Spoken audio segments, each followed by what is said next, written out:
Tous les êtres vivants doivent maintenir leur température corporelle à un niveau compatible avec leur survie.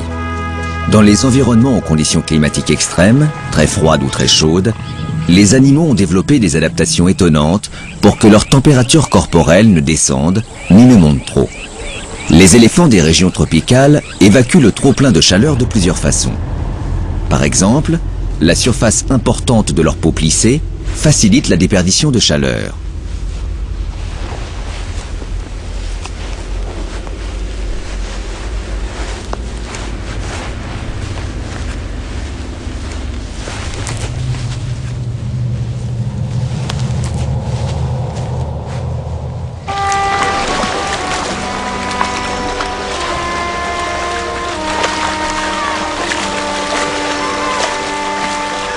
Ils prennent également des bains de boue. Lorsqu'ils quittent la mare, la boue amassée dans les plis de leur peau conserve l'humidité. En s'évaporant au fur et à mesure, celle-ci fait office de système de refroidissement pour le corps de l'éléphant.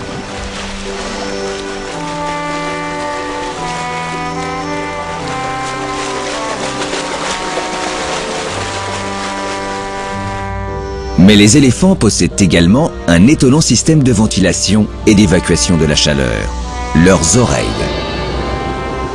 Sur ces images, filmées grâce à une caméra infrarouge, les oreilles apparaissent en rouge soutenu, ce qui signifie qu'elles dégagent beaucoup de chaleur. En effet, lorsqu'il fait chaud, les vaisseaux sanguins de la fine peau des oreilles se dilatent, permettant au sang d'affluer.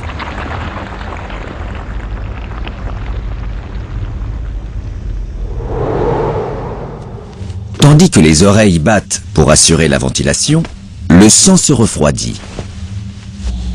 Il circule ensuite dans tout l'organisme, assurant le rafraîchissement du corps et du cerveau. Les 300 ou 400 litres de sang du corps de l'éléphant peuvent ainsi passer dans ses oreilles en l'espace de 20 minutes.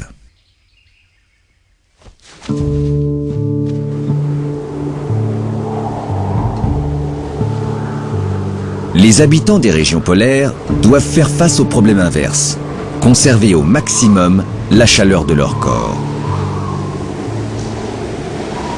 Dans l'Antarctique, où les températures dépassent rarement 0 degré, les manchots empereurs parviennent pourtant à survivre. Leur mode de vie, en colonie, est pour cela un atout non négligeable. Lorsque les vents soufflent, les manchots se blottissent les uns contre les autres, se plaçant chacun à leur tour au centre et se relayant à la périphérie, exposés au vent et au froid.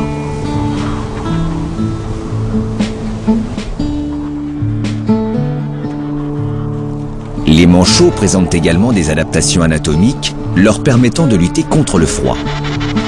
Leurs plumes sont très serrées, couvrantes et imperméables et sont même orientables. Ainsi, lorsque la température baisse, les manchots hérissent leurs plumes pour emprisonner une couche d'air isolante contre leur corps. Leurs pattes, en appui sur la banquise, ont une surface très réduite.